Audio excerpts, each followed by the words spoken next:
بسم اللہ الرحمن الرحیم. معزز خواتین و حضرات، السلام علیکم ورحمۃ اللہ وبرکاتہ. آج آسیہ مسیح کے کیس کے سلسلہ میں چند گزارشات پیش کرنا چاہتا ہوں. آسیہ مسیح کا کیس سپریم کورٹ میں جا رہا ہے، تو میں اس سلسلے میں چند گزارشات آپ کی خدمت میں پیش کرنا چاہتا ہوں. معزز خواتین و حضرات، 14 جون 2009 کو ننکانہ صاحب کے پاس ایک چھوٹا سا گاؤں اٹاں والی میں فالسے کے کھیت میں چند خواتین فالسا چن رہی تھیں، تو وہاں پہ خواتین کا آپس میں جھگڑا ہوا. ان خواتین میں آسیہ مسیح بھی شامل تھی. آسیہ مسیح جو تھی، اس کی کسی مسلمان خاتون کے ساتھ کسی بات پہ چھوٹا سا جھگڑا ہو گیا. اس جھگڑے کے نتیجے میں آسیہ مسیح نے، جو کرسچن ہے، عیسائی مذہب سے تعلق رکھتی ہے، اس نے اس خاتون کو گالیاں دی، اور ساتھ ہی اس نے مسلمانوں کے پیارے نبی حضرت محمد مصطفیٰ صلی اللہ علیہ وآلہ وسلم کی شان میں نہایت نازیبا الفاظ کہے. اس کے بعد پورے گاؤں میں کہرام مچ گیا. رات کو پنچایت بیٹھی، انہوں نے فیصلہ کیا کہ اس خاتون کو بلایا جائے اور پوچھا جائے کہ اس نے یہ ایسا کیوں کیا. اس کے بعد اگلے دن اس خاتون کو وہاں پہ نمبردار کی موجودگی میں بلایا گیا، جہاں پہ آسیہ مسیح نے اپنے جرم کا اقرار کیا. اس کے بعد ایک فیصلہ ہوا کہ اس ملزمہ کے خلاف ننکانہ صاحب کے تھانہ میں FIR درج کروائی جائے. چنانچہ یہ FIR درج کروانے کے لیے ایک وفد ننکانہ صاحب میں، وہاں کے جو مقامی قاری محمد سالم صاحب بڑے عالم دین، تو وہ مدعی اس کیس کے، وہ بھی گئے، ساتھ ان کے معزز وہاں کے گاؤں کے حضرات گئے. تو ننکانہ صاحب کی پولیس نے یہ مقدمہ درج کرنے سے انکار کیا، کیونکہ اوپر سے شہباز بھٹی جو اقلیتی امور کے منسٹر تھے کرسچن، انہوں نے اس پرچہ کو درج نہ ہونے دیا. بہرحال بڑی تگ و دو کے بعد یہ مقدمہ درج ہوا اور FIR اس ملزمہ کے خلاف یہ درج ہوئی. یہ میرے پاس اس ملزمہ کی FIR کی کاپی یہ موجود ہے. اس کے بعد پاکستان کا ایک مشرف کے دور میں قانون بنا، حالانکہ جتنے بھی جرائم ہوتے ہیں اس کی تفتیش ایک عام افیسر SHO یا ASI تفتیشی افسر کرتا ہے، لیکن عالمی دباؤ پہ امریکہ، برطانیہ، آسٹریلیا، جرمن، ان کی حکومتوں نے، ان کی پارلیمنٹس نے کہا کہ قانون توہین رسالت کی پاکستان میں اجازت ہونی چاہیے. یہ آزادی اظہار ہے. وہ آزادی اظہار کی آڑ میں نبی علیہ الصلوۃ والسلام کی توہین کرتے تھے.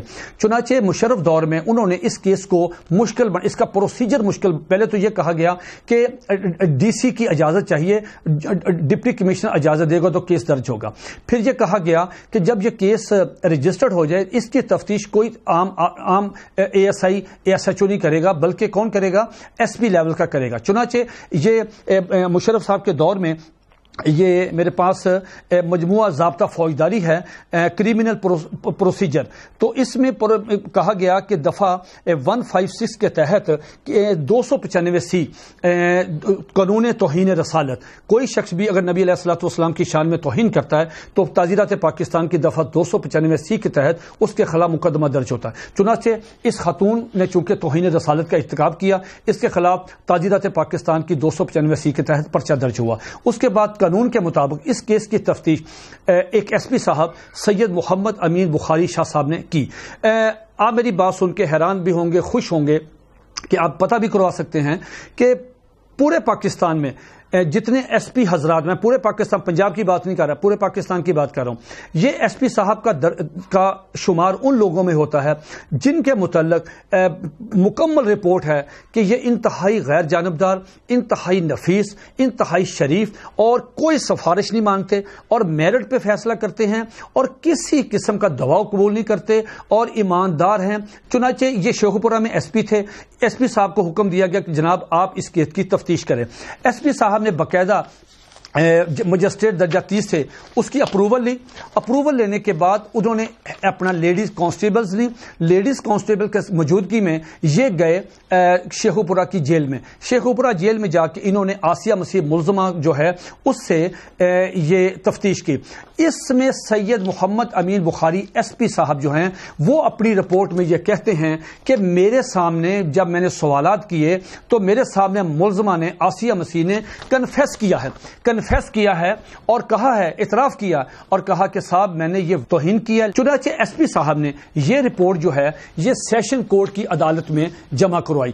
جناب نوید اقبال صاحب ایڈیشنل سیشن جج ننکانہ صاحب تھے، ان کی کورٹ میں یہ فیصلہ آیا.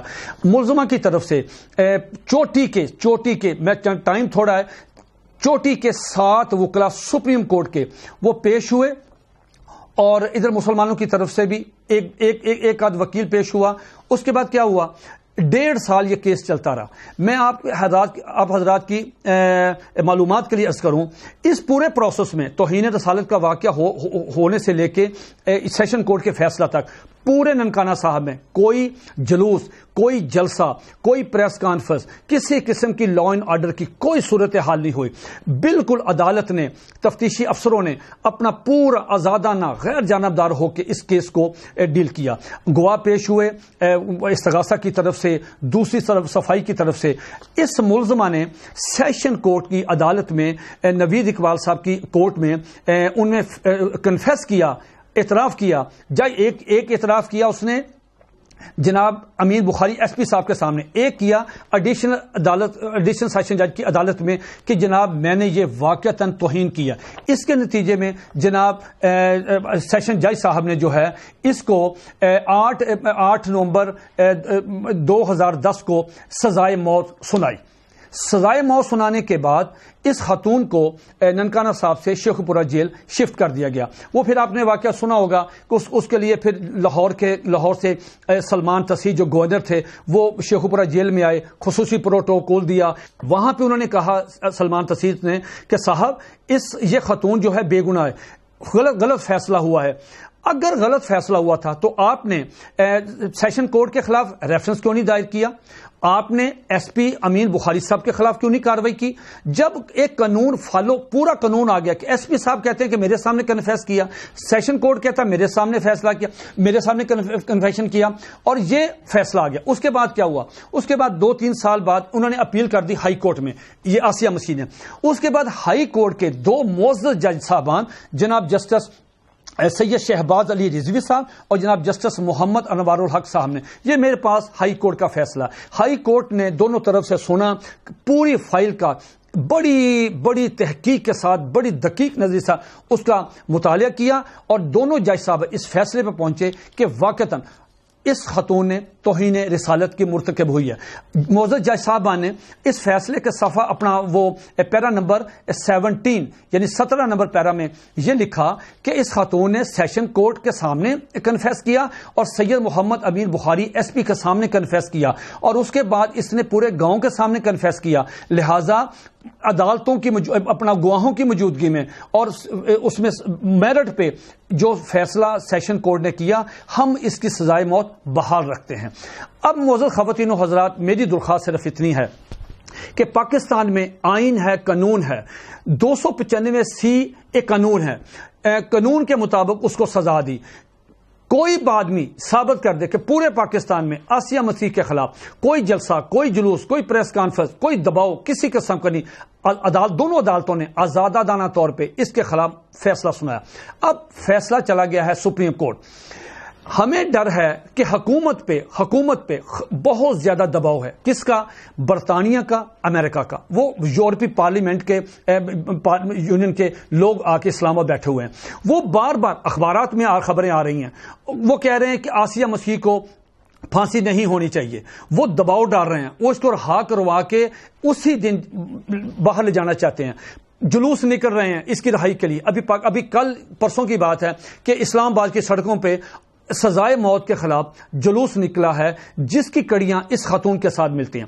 ہماری صرف چھوٹی سی درخواست ہے کہ ہمیں یہ بتایا جائے کہ کیا پاکستان میں آپ یہ چاہتے ہیں کہ جنگل کا قانون آ جائے کہ اگر اس خاتون کو کوئی آدمی موقع پہ مار دیتا تو پھر آپ نے کہنا تھا دیکھو جی انہوں نے لا اینڈ آرڈر کی صورتحال پیدا کی اور انہوں نے قانون کو ہاتھ میں لیا. ہم کہتے ہیں ہر آدمی، ہر شخص آئین قانون کو اس کا احترام کرے. اب عدالتوں نے، سیشن کورٹ نے فیصلہ دیا ہائی کورٹ نے فیصلہ دیا، فیصلہ سپریم کورٹ میں چلا گیا. اب آپ کسی کو حق حاصل ہے کہ وہ حکومت پہ دباؤ ڈالے، یورپی یونین کے نمائندے یہاں آ کے بیٹھ جائیں اور حکومت سے کہیں کہ جی ہم آپ کی امداد بند کر دیں گے، ہم آپ کے ساتھ خلاف یہ ایکشن لیں گے. کوئی آدمی بھی توہین کرتا ہے، بڑا ہے، چھوٹا ہے، کرسچن ہے، عیسائی ہے، ہندو ہے، قادیانی ہے، مسلمان، کوئی بھی ہے، اس کو اگر توہین رسالت کا ارتکاب کرتا ہے، قانون کے تقاضے پورے ہونے چاہیے، اس کے پاس سزا ملنی چاہیے.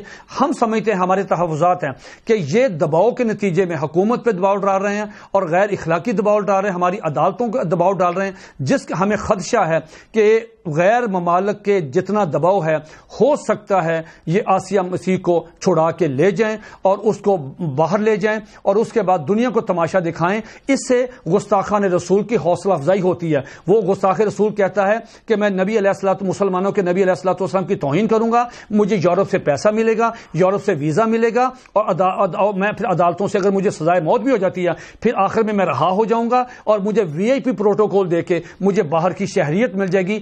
یہ ان کو شے ملتی ہے جس کے نتیجے میں توہین رسالت کے یہ واقعات ہو رہے ہیں. تو میں حکومت سے اپیل کرتا ہوں اور میں جج حضرات سے درخواست کرتا ہوں کہ وہ غیر جانبدار ہو کے کسی کی نہ سنیں، اللہ اور اس کے رسول کو اپنا ایک سرخرو ہونے کے لیے جو آئین اور قانون کہتا ہے اس کے مطابق فیصلہ کریں. وما علینا الا البلاغ المبین.